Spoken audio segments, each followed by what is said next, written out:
My name is Gracie. I am 27 years old. I am a housewife and an office worker with a position. My husband, Aaron, is the same age as me. I have a husband who adored his mother too much, and a mother-in-law who likes to bully me as her hobby. And even though there were ups and downs of our marriage, we just celebrated our second year of being a married couple. I am proud of how well I have been able to endure, and work has become my relaxation time. Thanks to this, I have received promotion after promotion and have been promoted to higher positions, which is unusual for a woman. I am in the middle of a business trip, traveling all over Europe for business meetings. Right now, I am also in the middle of a very important meeting. Then, something happened. As soon as the meeting started, my phone, set to silent mode, started vibrating. I thought it was an emergency call due to the two persistent incoming calls, so I checked my phone under my desk. The incoming call history is filled with my mother-in-law's name, Eliza. What? What in the world is going on? I hope nothing bad has happened. I was so surprised that I hurriedly decided to return the call. As I was able to leave the desk to return the call, I received another call from Eliza. Hello, Gracie, where are you right now? I tapped the call button on my phone, and at the same time, I heard a voice that sounded irritated. Ugh, maybe I shouldn't have picked up this phone call, I muttered to myself. Hello, Eliza. How are you doing today? Is there something urgent? Why aren't you answering me? I just asked where you are, Gracie. I was annoyed by her arrogance as usual, but I was in the middle of an important meeting. I didn't want to prolong the call by talking back, so I asked, Sorry, didn't Aaron tell you? I'm in a meeting on a business trip. Can I call you back as soon as I finish? I replied softly. To which she replied, Of course, Aaron told me. What are you doing, leaving your house and husband alone? Come back home immediately. Such a sudden and unreasonable demand as usual.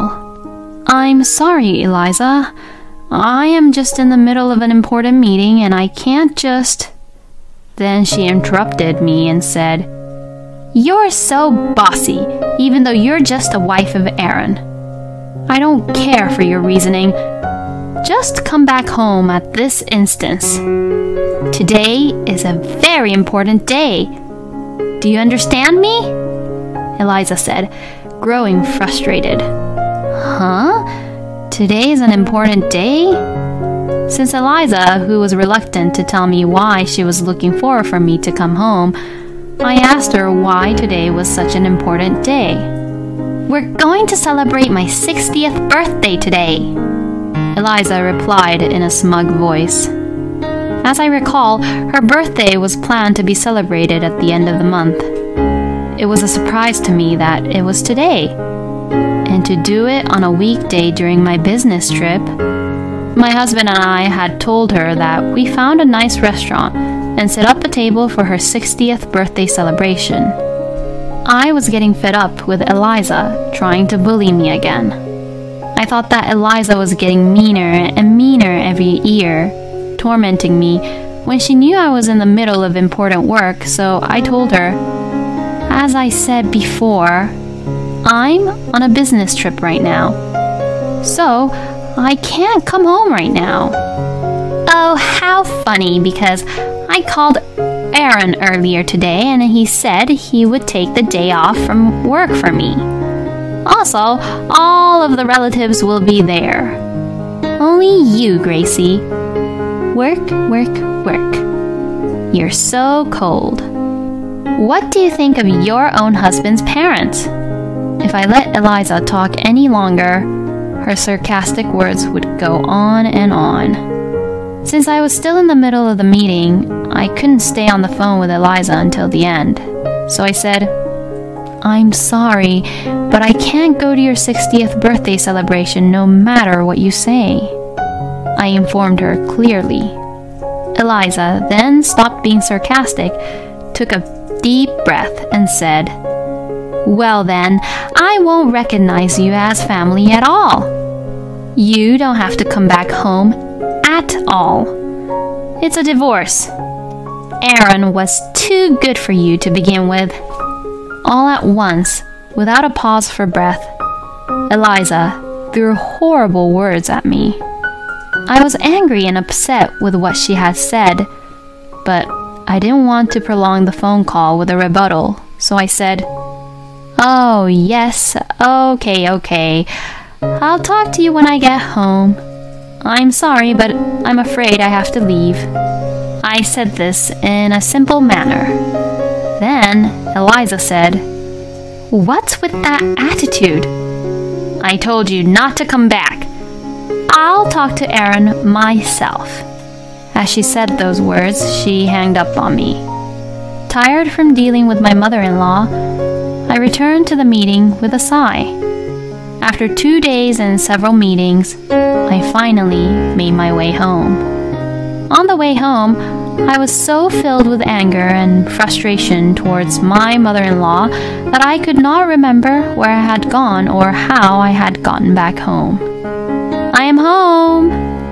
As I opened the front door and called out, then I heard, "Welcome back." I heard my husband's voice, which sounded like he was exhausted. I took off my heels and went straight to the living room, leaving my luggage at the doorway to find a pile of cardboard boxes. Then I saw my sweaty husband duct taping the boxes. What's with the boxes?" When I asked him, Aaron told me that they were all of my belongings. From Aaron, I heard that Eliza had really held her 60th birthday celebration the day she called me without me. She told me that I, her daughter-in-law, had neglected Eliza's 60th birthday celebration, and that she had been treated arrogantly by me over the phone and so on. After that, she even told all of the relatives that she was going to make me get a divorce from Aaron and send me back to my parents' house because I was being a such cold wife who was not worthy of her son. Thinking that this sounded like something my mother-in-law would do, I asked Aaron, "And then what happened? So your mother told you to get a divorce and you agreed to it?" "No, I didn't exactly agree to it, but she told me to pack up your stuff and I didn't have any other choice but to do so. What can I do about it?" Aaron stopped putting duct tape on the boxes and answered in a slurred voice. "What? Does that mean you didn't argue with your mother? Does that mean that you're okay with the idea of getting the divorce?" Aaron said that his father Alex also told him, "If Eliza gets in a bad mood, I'll have a hard time, so you better listen to what she has to say." So he readily accepted the divorce. What in the world is he doing accepting the divorce so easily? What is it with Aaron's family? A father who is controlled by his wife and a son who adores and obeys his mother.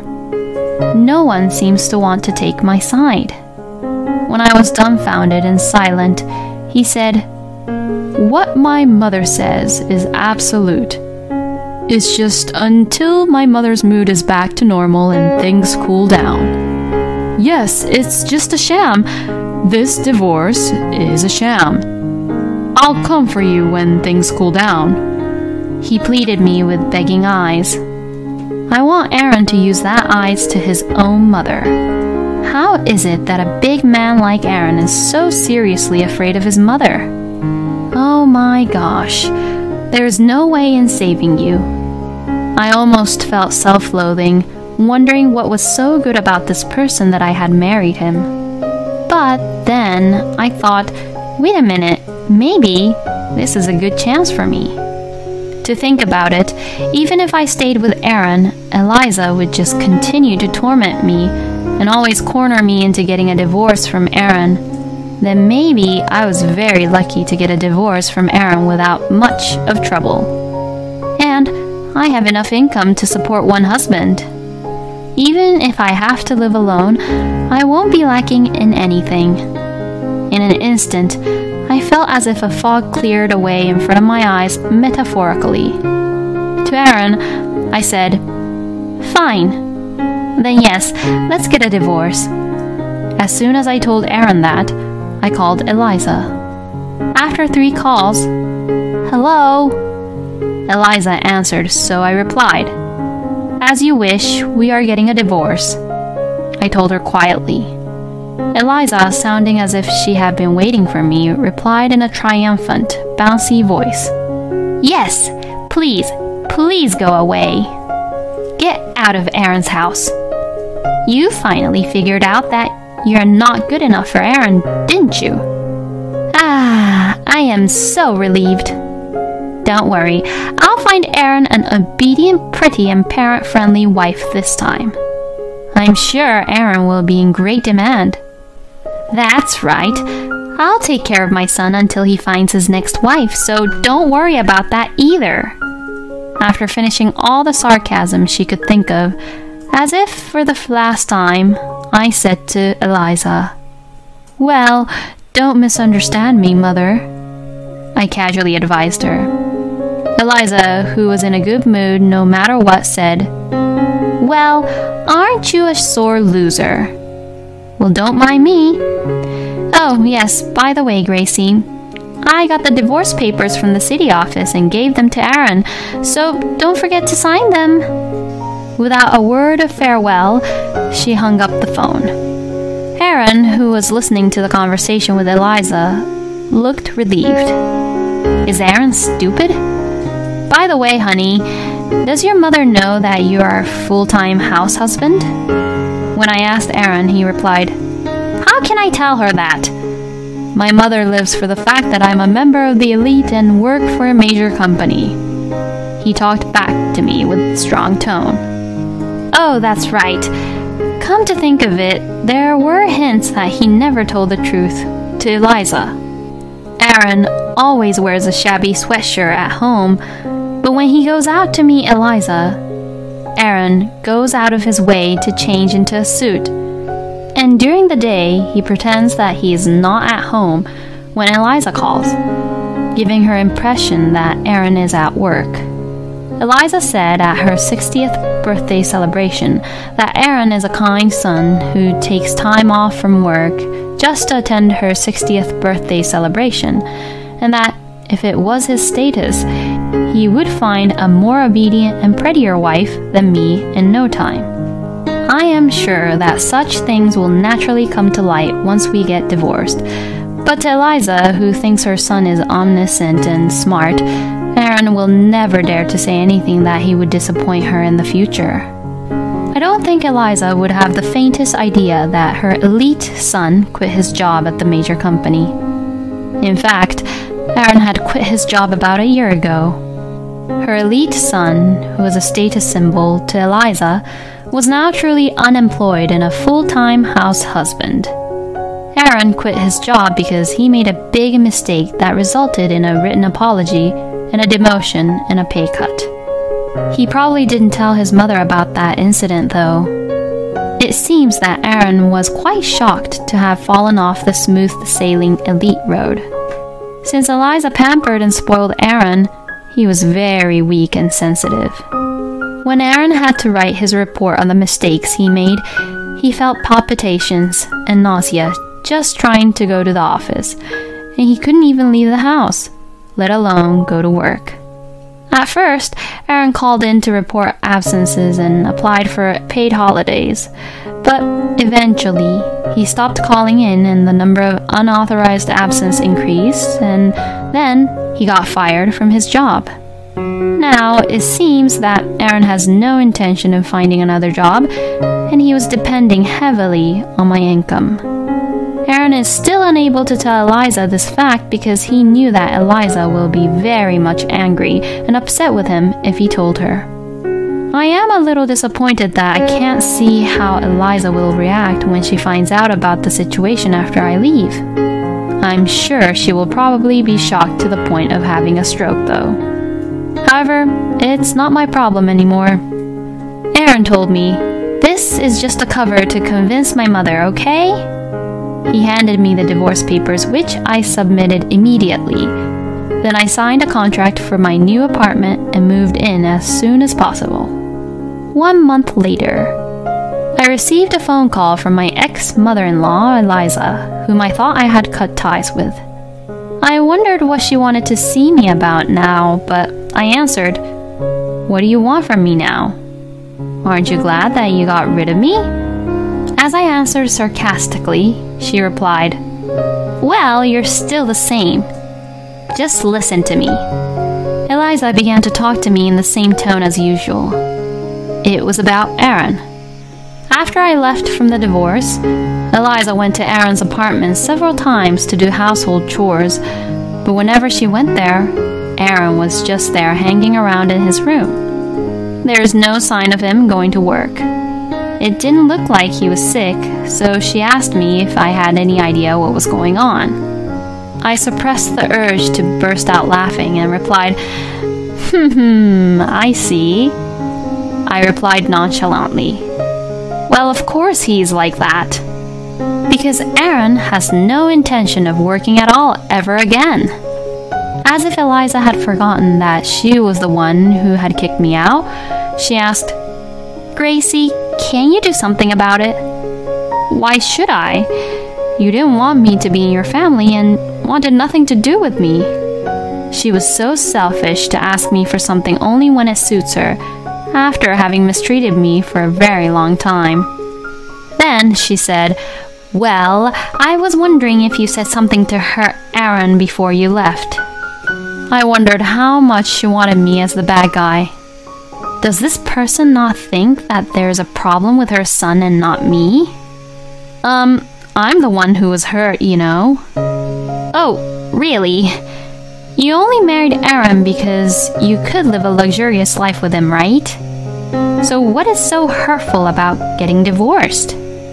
Eliza looked at me as if I had married Aaron for his money. She should quit sleep talking. Huh?